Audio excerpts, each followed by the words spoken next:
Welcome to the Inspirational, Informational, and Transparent Aviation Careers Podcast. I'm Carl Valerian, I'm your host today, and in today's episode, we're going to answer the question, how you can stay motivated even with a lack of funds. But before we begin, I just want a quick shout out to our sponsors out there at aviationcareerspodcast.com/Patreon. We thanks so much for helping us out here. And don't forget, you can also donate through that or through the Pay It Forward campaign. You can find out more at aviationcareerspodcast.com/payitforward and aviationcareerspodcast.com/Patreon. And if you want to get one of those free scholarships guides, go to aviationcareerspodcast.com/free. Well, on with the show. Today is a really cool show for me because, first of all, I'm back in the groove of doing these, and we're here in Lakeland, Florida, and I'm excited that we're doing the questions and answers again. Some of these questions go back a few months, so don't forget you can write in with your questions at feedback@aviationcareerspodcast.com, our Facebook page, Twitter, Instagram, all on the website, all these different ways you can contact us, and we're going to answer those questions here. So say you have an inspirational story, say you want to be on the show, or you have a question that you want me to answer, I'll answer it right here. But today we're going to start with three different questions and also comments, and then we're going to get to that question about how to stay motivated even with a lack of funds. So we'll talk a little bit about that. But first, let's look at the first listener mail. First listener mail says, "Hello, Carl. I just wanted to thank you for your work and knowledge that you share on your podcast. They've helped me tremendously. I was struggling with a decision to pursue aviation because I'm now 40 years old with a wife and 6 children, 3 of them foster children. First of all, hats off to you for doing that. I think that's absolutely terrific." He continues, "I started my private pilot license in June of 2020 and I had to take 4 months off from August to January. Now I'm going for it full throttle, no pun intended. Unfortunately/fortunately, I live in the Pacific Northwest and the weather is less than ideal currently. I'm at the cross-country point in my training with 30 hours total time. I'm trying not to get discouraged, though, as I know there will be a lot of ups and downs. Once again, thank you for all that you do. It's making a difference." Well, thanks so much. 30 hours, you're getting there. You know, this happens 1 hour at a time to get towards your career goal. So keep doing it. Keep taking that one step forward by just doing 1 hour at a time. And that's my advice to everybody. Keep going forward just like yourself. And don't worry about the weather. Every place has its challenges with weather. Here in sunny Florida, we have hurricanes. Sometimes we can't fly. Even in Central Florida, we have some IFR in the morning. So it's not every day that we can fly, but most of the days we can. So I see the challenges where you are. But you are where you are, so now you just have to deal with what you have. And that's the advice I have for you there. Anyway, let's move on to listener mail number 2. "Hi, Carl. Hope all is well. At the time of writing, we were just starting to see a light at the end of the tunnel in career progression and hiring at the airlines. I've been fortunate enough to be at a good regional airline that has done well during the pandemic, and we have plans to resume hiring soon. I'm curious to hear your thoughts on what elements of a good letter of recommendation should include. I'm excited to pay it forward and want to do my best to put the candidates I'm giving a reference to in a position to succeed. Thanks and keep up the great work. Good times are just around the corner." And I think they are. They already have started. The hiring has started again, which is absolutely terrific. This was written a few months ago, so you can see how things have changed. So one of the things that we did, we answered this because this is something that a lot of people have been asking for, is how to write a letter of recommendation. We did a YouTube video, and we have it as a podcast. It was episode 331 in the podcast, and also if you want to go out to the YouTube channel. By the way, we rebranded this YouTube channel. It used to be Expert Aviator, and it was primarily just off of our blog, and we found that we're just doing mainly career advice and also technical advice as far as flying is concerned, more focused towards the career pilot. And you know, our sister podcast, Stuck Mike Avcast, we've been putting all those videos over on another one, YouTube channel, YouTube at Stuck Mike Avcast. So you can find that thing about how to write a letter of recommendation right here on the channel on YouTube and also in our podcast.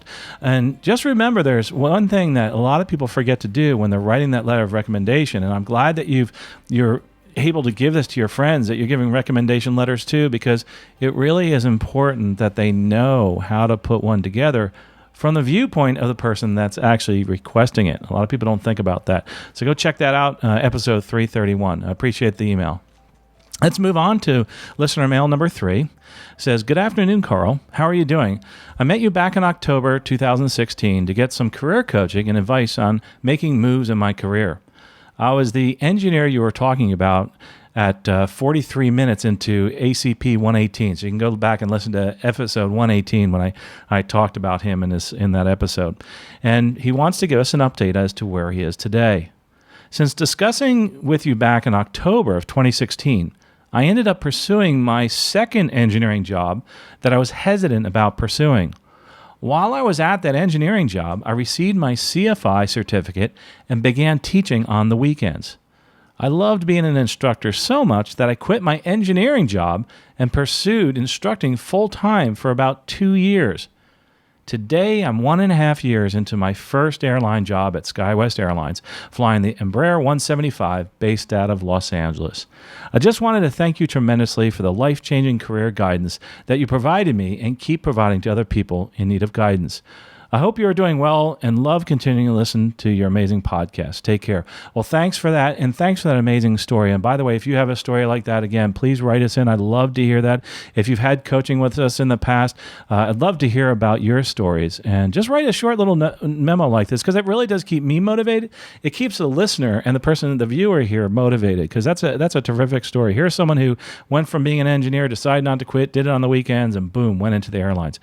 So that's awesome. I think that's really, really terrific.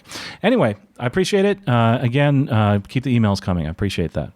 All right, now on to the listener mail number 4, and this is the one that actually is the question of the week.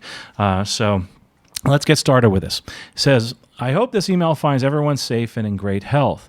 I just watched your guest appearance on Nancy Bradshaw's podcast. I'm a private pilot and U.S. Air Force veteran looking to make a career in the aviation industry. At this stage, I'm interested in flying in business aviation. Like many, having a family makes it challenging to pursue the ongoing training program due to lack of funds. I'm making every effort to keep the passion alive. Any guidance would be greatly appreciated. First of all, I really appreciate your service, and I know that there's a lot of different opportunities for you since you are in the service to help you out there with funds, so we'll talk a little bit about that right now. But how are you going to keep motivated? In general, for everybody that's listening, watching, is to do this. First of all, there's so many things that you can do that are free that enable you to move forward in your career, or they're very low cost. All right, let's start with one. Reading. Something I do, by the way, I take all of my magazines. I have tons of magazines here. You should see my desk. It's full of magazines. But I take these magazines over to the college and I put them in a bin and I say, take them free, courtesy of Aviation Careers Podcast.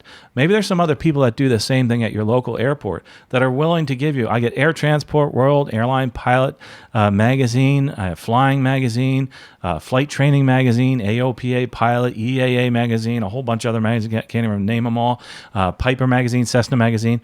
And in all these magazines, we learn things about aviation. And those are free. They're also free online many times, and they're also free at the library. So go to your library, go to all these different places and read, because that is free. And that is actually helping you. For instance, say you read an article in one of the magazines, or you see it somewhere, wherever it may be in a newspaper, talking about an instrument approach. Well, you can look that up, research that, and there's a lot of free resources out there, so go check those out.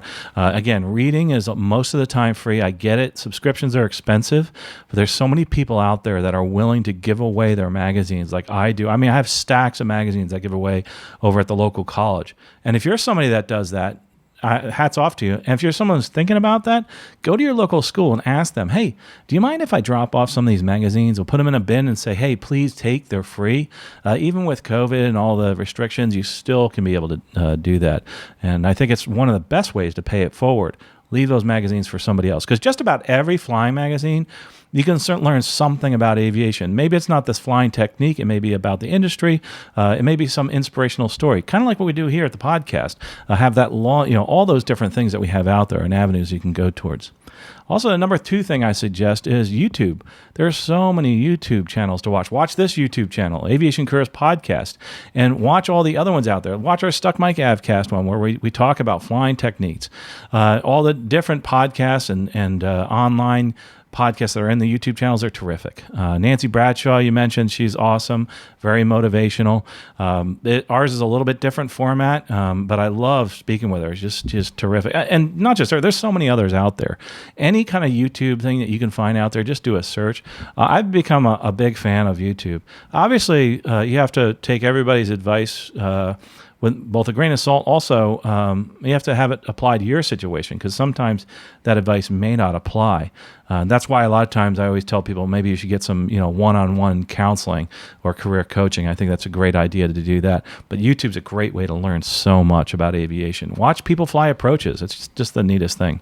Also, the thing you're doing right now, listening to podcasts or watching a podcast on YouTube, keep doing that. There are so many podcasts out there that talk about how to keep motivated. I mean, like on Stuck Mike Avcast, we're coming up with another podcast. We're talking about who's flying the airplane, how to successfully use your autopilot. A lot of people think that the autopilot navigates for us. It doesn't. We're the people navigating. The autopilot is an aid. It's a tool, and that's all it is. We're going to talk about that in that episode. So those are kind of things that you learn, which actually will translate well into your flying career and your job at your airline. So lots of really good stuff there. Podcasts are good. Also, another thing, let's talk about money now. One of the things you need to do is figure out how much these things are going to cost you, how much your private instrument commercial is going to cost you, and set up a budget right now. Set up a goal, first of all, obviously. Figure out how much it's going to cost you, and then add some to that.